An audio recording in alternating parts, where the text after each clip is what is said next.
Mantan Menteri Pertahanan Republik Rakyat Tiongkok, Zhi Haotian berkata, "Kami tidak akan bertarung menggunakan senjata nuklir dengan Amerika. Itu sama saja dengan mati bersama. Kami tidak sebodoh itu.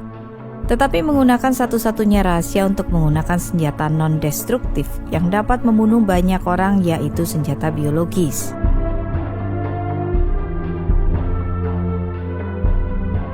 Apakah virus corona Wuhan adalah senjata biologis? Jika demikian, siapa yang membuatnya? Baru-baru ini, para ilmuwan India mengindikasikan bahwa protein lonjakan dalam novel virus corona, COVID-19, yang pertama kali ditemukan di Wuhan, memiliki sisipan unik yang mirip dengan HIV. Ilmuwan peneliti asal India, Anand Ranganathan, mentweet, "Ya Tuhan, ilmuwan India baru saja menemukan insersi mirip virus HIV/AIDS pada virus nCoV 2019 yang tidak ditemukan dalam virus corona lain." Mereka mengisyaratkan kemungkinan bahwa virus corona Wuhan ini adalah dirancang tidak kebetulan. Jika benar, itu akan sangat mengerikan. Media AS mencurigai COVID-19 adalah senjata biologis paling mematikan yang dikembangkan oleh Partai Komunis Tiongkok (PKT). Tetapi jauh sebelum para ilmuwan India menerbitkan makalah mereka, Zerohead, sebuah situs web keuangan berbasis AS, menerbitkan sebuah artikel yang menyatakan bahwa melalui spionase teknologi, PKT telah mencuri virus corona baru dari proyek penelitian Kanada dan bermaksud menggunakannya untuk pengembangan senjata biologis. Laboratorium Wuhan BSL-4 kebetulan adalah salah satu lembaga PKT yang terlibat dalam senjata biologis R&D. Dengan demikian, pandemi Wuhan mungkin telah bocor dari lab ini.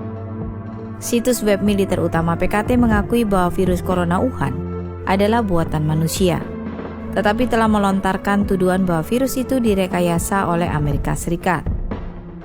Pada tanggal 26 Januari, Silu.com, sebuah situs web militer PKT, menerbitkan sebuah artikel berjudul 4 protein utama yang diganti dalam COVID-19 ditujukan untuk hanya menginfeksi orang Tiongkok. Artikel ini mengakui bahwa COVID-19 adalah buatan manusia dan sangat mirip dengan virus SARS. Inilah informasi utama. 4 protein utama dalam COVID-19 diganti. Mengapa? Nomor 1, untuk menutupi COVID-19 sebagai virus SARS. Ini akan menipu petugas medis untuk merawat pasien COVID-19 sebagai pasien SARS, dan untuk mengadopsi tindakan pencegahan yang mereka gunakan selama wabah SARS. Ini dimaksudkan untuk menyesatkan mereka. Nomor 2, ini memberikan COVID-19 penularan yang sangat tinggi dari manusia ke manusia, sehingga ia akan menyebar dengan cepat. Siapapun yang berada di belakang rekayasa hayati virus ini sama sekali tidak menghiraukan nyawa manusia. Mungkinkah virus alami dari kelelawar atau tikus bambu benar-benar menjadi sangat mematikan? Jika virus ini 100% alami, bahkan 10.000 tahun tidak akan cukup untuk mencapai substitusi presisi seperti 4 protein utama dalam COVID-19. Artikel itu melanjutkan dengan mengatakan ini membuktikan bahwa satu-satunya jawaban yang masuk akal adalah bahwa COVID-19 dibuat di laboratorium. Dalam artikel itu, sebuah subjudul tercetak tebal bertuliskan "Dari SARS ke COVID-19. Pengujian rencana genosida Amerika." Dengan kata lain, artikel itu menuduh Amerika membuat senjata biologis yang hanya menargetkan orang-orang Tiongkok. Subjudul lain dari artikel itu berbunyi, menargetkan hanya orang Tiongkok. 96% kematian akibat virus corona adalah orang Tiongkok. Artikel itu menunjukkan bahwa COVID-19 adalah senjata biologis yang lebih mematikan daripada senjata lainnya. Apakah bom atom itu mematikan? Tetapi dalam menghadapi senjata biologis, bom atom atau bom hidrogen bahkan mungkin tidak dianggap sebagai senjata sama sekali. Apakah benar Amerika Serikat yang membuat senjata biologis seperti itu? Kita perlu meninjau pidato internal dari 20 tahun lalu yang diberikan oleh Menteri Pertahanan Tiongkok saat itu, Zhi Haotian. Pidato itu berjudul "Perang Tidak Jauh Dari Kita". Itu adalah bidan yang memastikan kelahiran abad dominan Tiongkok. Dalam pidato itu, Zhi membahas rencana jangka panjang yang menjamin peremajaan bangsa Tionghoa.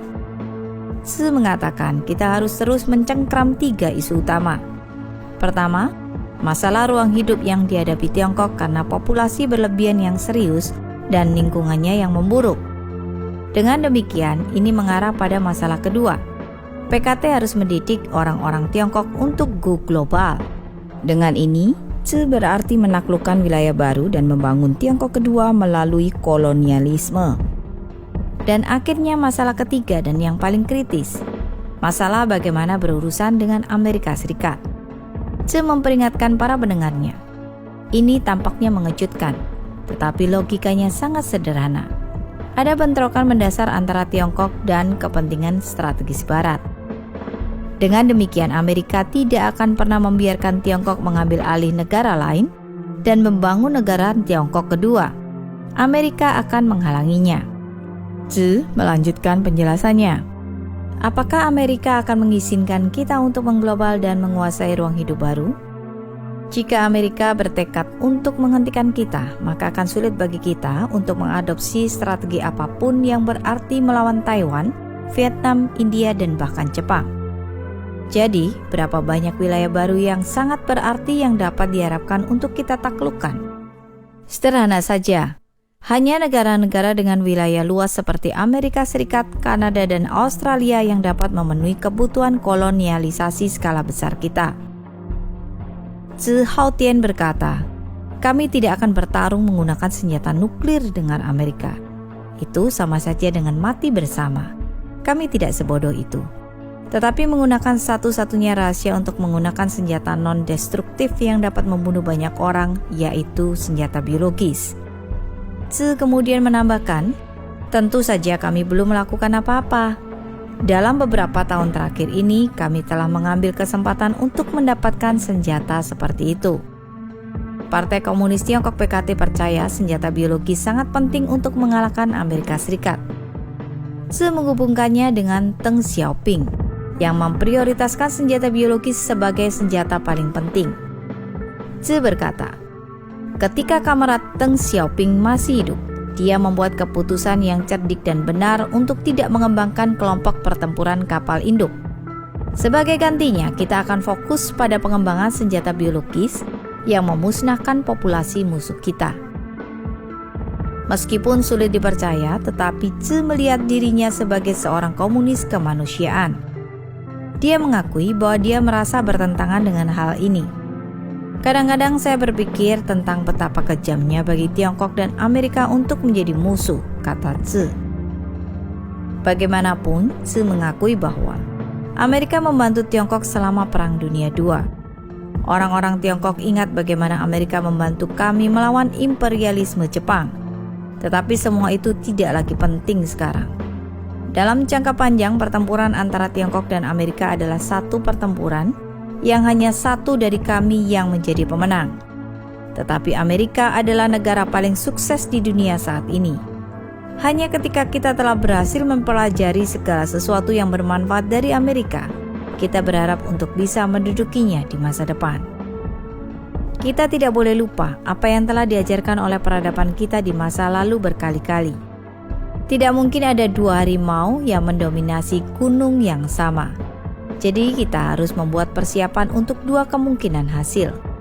Jika perang biologis kita terselubung dan berhasil, maka itu berarti perjuangan kita melawan Amerika dan mengakibatkan jumlah kematian paling sedikit dari orang-orang Tiongkok. Tetapi jika perang biologis gagal dan Amerika menanggapi dengan pembalasan nuklir, maka lebih dari setengah populasi Tiongkok kemungkinan akan binasa. Jadi kita harus memastikan bahwa kota-kota Tiongkok berukuran besar dan menengah dilengkapi dengan pelindung radioaktif. Namun untuk masa depan partai, negara, dan bangsa, kita harus maju dengan berani. Tidak peduli seberapa sulitnya hal itu, tidak peduli seberapa besar pengorbanan yang akan terjadi. Bahkan jika kita kehilangan lebih dari setengah populasi, ia dapat diregenerasi. Tetapi begitu Partai Komunis runtuh, semuanya akan berakhir selamanya. Sekarang setelah mengatakan itu, beberapa dari Anda mungkin bertanya-tanya, bagaimana dengan sesama rekan kita di Amerika? Ada beberapa juta dari mereka. Mereka mengatakan, bukankah Anda mengatakan orang-orang Tiongkok tidak akan membantai jenis mereka sendiri? Terhadap hal ini, Tzu berkata, rekan-rekan ini terlalu keras kepala dan tidak terlalu peduli pada kepraktisan. Jika kita bersikeras bahwa orang-orang Tiongkok tidak boleh membantai jenis mereka sendiri, bagaimana kita bisa membebaskan Tiongkok? Selain itu, kebanyakan orang Amerika keturunan Tionghoa menjadi beban bagi kita, dalam arti bahwa mereka telah tenggelam dalam pemikiran bourgeois dan liberal, dan mereka kurang menerima kepemimpinan partai kita. Jika mereka ingin selamat dalam peperangan, nanti kita harus melancarkan kampanye politik untuk menghadapinya dan mengubahnya. Jangan lupa, ketika kita mengalahkan kaum nasionalis Tiongkok Kuomintang dan membebaskan daratan Tiongkok, begitu banyak kaum bourgeois dan intelektual menyambut dan mendukung kita. Meskipun demikian, nantinya kita masih harus membersihkan dan mengubahnya melalui kampanye anti-revolusioner dan anti-kanan. Beberapa sifat alami orang-orang ini tersembunyi sangat dalam. Kami harus mengungkapkan siapa mereka sebenarnya melalui revolusi budaya. Ideologi Barat telah mendominasi dunia. Pemuda-pemuda kita telah dipengaruhi oleh pemikiran Barat tentang penghormatan terhadap kemanusiaan dan hak asasi manusia. Jadi kita tidak tahu pasti apakah orang-orang kita mendukung kita. Jika mereka menentang kita membersihkan Amerika, maka kita pasti harus melakukan langkah-langkah untuk menghadapinya. Karena itu, semua orang mungkin mengerti mengapa kita baru-baru ini memutuskan untuk lebih mempromosikan ateisme. Jika ateisme Barat ingin datang ke Tiongkok untuk melemahkan kita, dan jika orang-orang Tiongkok ingin mendengarkan Tuhan dan mengikutinya, lantas siapa lagi yang dapat mendengarkan kita dan mengikuti kita? Jika orang-orang kita mempertanyakan kemampuan Hu Jintao dalam memerintah dan meminta untuk mendirikan entitas pengawas untuk mengawasi perilakunya, dan jika pengunjung gereja mempertanyakan mengapa kami telah mengambil alih tempat Allah di gereja-gereja mereka, lalu bagaimana mungkin partai kita terus memimpin Tiongkok?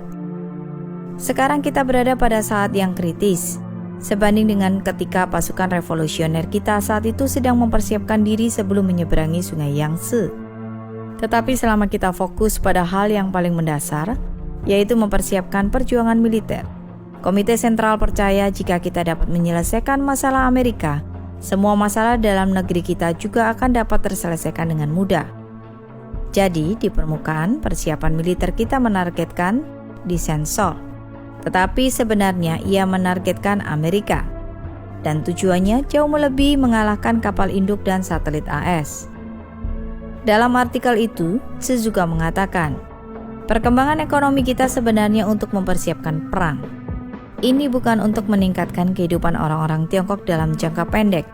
Ini juga bukan untuk membangun masyarakat kapitalis yang berorientasi konsumen. Dia secara terbuka menyatakan, kami masih menekankan pembangunan ekonomi sebagai fokus, tetapi pada kenyataannya pembangunan ekonomi berfokus untuk perang. Pada tahun 2003, tak lama setelah pidato Tzu Hautian, ia mengundurkan diri sebagai Menteri Pertahanan, dan pada tahun yang sama, SARS, coronavirus, pecah di Tiongkok. Secara kebetulan juga, di tahun yang sama otoritas Tiongkok memutuskan untuk membangun laboratorium virus P4 BSL-4 di Wuhan. Berdasarkan konten dalam pidato Tzu, mungkinkah virus COVID-19 yang dimulai di Wuhan berasal dari lab P4 Wuhan? Grid Game India percaya bahwa COVID-19 dapat menjadi senjata baru sebagai bagian dari skema PKT untuk mewujudkan komunisme jahatnya di seluruh dunia. Coba pikirkan semuanya. Bukankah ini sesuatu yang benar-benar menakutkan? Siapa di belakang senjata biologis ini? Mengapa mereka membuat senjata biologis ini? Negara-negara Barat belum memahami motif tersembunyi mengapa Tiongkok ingin ambil bagian dalam membangun laboratorium BSL-4. Seperti yang kita bicarakan di kota Wuhan yang merupakan kota metropolitan utama di Tiongkok dan tidak jauh dari laboratorium BSL-4 PKT, COVID-19 terus menyebar dan menimbulkan kekacauan.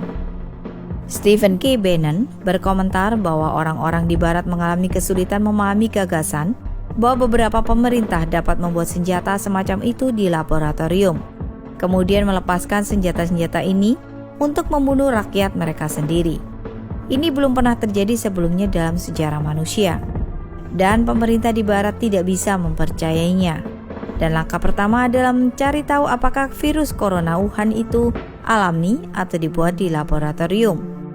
Dan jika itu bukan virus alami, jika ada bagian dari itu dibuat di laboratorium, Partai Komunis Tiongkok akan berakhir. Mereka akan runtuh. Dunia akan melawan PKT, termasuk orang-orang Tiongkok. Mereka akan berkata, hal semacam ini tidak akan pernah terjadi lagi. Karena itu, situasi epidemi di Wuhan harus segera diselidiki, dan dunia perlu mengetahui kebenaran tentang apa yang terjadi.